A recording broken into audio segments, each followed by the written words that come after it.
إذا أردتم رحمة القريب المجيب فأكثروا من الصلاة على النبي صلى الله عليه وسلم. بس الجاي أقول لكم كده، أنا جاي أقول لكم إذا أردتم رحمة القريب المجيب فاتبعوا أخلاق الحبيب صلى الله عليه وسلم. بص، حاجة حلوة خالص اللي أنا بشوفها على النت، على الواتس وعلى انستجرام وعلى تويتر وعلى التيك توك وعلى الفيسبوك وعلى اليوتيوب، كمية صلاة على النبي رهيبة. بس انت مفتقر حاجة أفضل من الصلاة على النبي. ازاي؟ أخلاق النبي صلى الله عليه وسلم، أخلاقك في معاملاتك، في صدقك، في أمانتك، في كلامك، في حبك للناس، في خدماتك للناس، في مراقبة الله عز وجل، في بر والديك، في صلة أرحامك، في صلة أرحامك، في عطيان ورث إخواتك، في ظلمك للناس، في ظلمك لصاحب الشغل. فين فين الأخلاق دي؟ أنا عايز أشوف فين. للأسف مفتقدين. ناس كتير عندما رحمة ربنا مفتقدة. أنت بتصلي تمام، فين أخلاق الصلاة؟ معلش، النبي صلى الله عليه وسلم فين في حياتك؟ ما هو مش اللي يحب النبي يزق، مش عربية ترمز. اللي يحب النبي يرفع ايده، لا، مش عربية ترمز. اللي يحب النبي يزق. هنا أخلاق.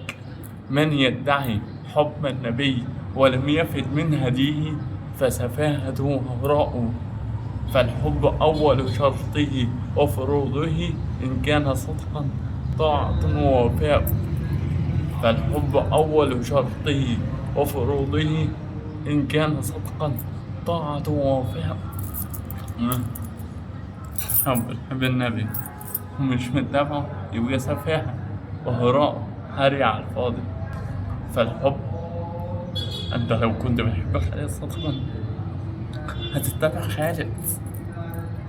أما أنت مدعي وبتعصي خالد، فين قول الله عز وجل؟ ربنا قال لك قل إن كنتم تحبون الله فاتبعوني مش فخالفوني، فاتبعوني مش فعصوني، يحببكم الله ويغفر لكم ذنوبكم والله غفور رحيم. فين قول الله عز وجل وهو بيقول لك وإن تطيعوه تهتدوا، وإن تطيعوه تهتدوا وما على الرسول إلا البلاغ المبين. فين أخلاقه؟ للأسف أنا مفتقدها. فين حبك للناس؟ فين خدماتك للناس؟ أنا بخدمك مش عشان أبص لبنتك أو أبص لزوجتك أو عايز منك طلب، لا، أنا بحاول أطبق أخلاق النبي صلى الله عليه وسلم. دي اللي أنا عايز أشوفها فيك في كل حاجة أنت بتعملها. يا شباب، فين أخلاق النبي في تربية أولادك، في بناتك، في زوجتك أو زوجاتك، أولادك؟ فين أخلاق النبي؟ مفتقدينها. ليه وانت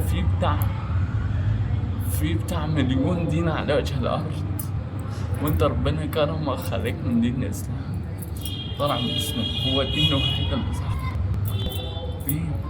فين انت؟ بص صلى على النبي من الخلاصة، انت يا تبقى مطيع للإسلام تبقى ناصر للدين. أنا مش عايزك تنصر الدين الإسلام سيف ويا الله يجعلك نصر الدين. خد بالك إن ممكن تكون فلسطين هي طبعا مش مهزومة، لا، منصورة كده منصورة غصب عنك، بيك أو بدونك منصورة بفضل الله. فلسطين ممكن من بعض الأطفال اللي يقتلوا ويذبحوا والنساء وكذا وكذا ممكن تكون دولة بسبب ذنوبك، بسبب ذنوب الأمة. فوقوا يا شباب، توبوا يا أمة محمد، قولوا فين أخلاق النبي؟ فين؟ جاوبني بالله عليك، جاوبني. أخلاق النبي فيك ولا لا؟ في صدقك ولا لا؟ في تعاملاتك ولا لا؟ في أمانتك ولا لا؟ فوقوا عايزين نتخلق بأخلاق النبي صلى الله عليه وسلم، بالله عليكم. بالله عليكم عاوزين نجتمع كلنا في الجنة معاه. بالله عليكم أنا غايتي مش عاوز واحد مسلم يفلت ويدخل النار. عاوزين كلنا نبقى في الجنة برحمة العزيز الغفار، وإنه يكرمنا بالنبي المختار نكون بجواره صلى الله عليه وسلم.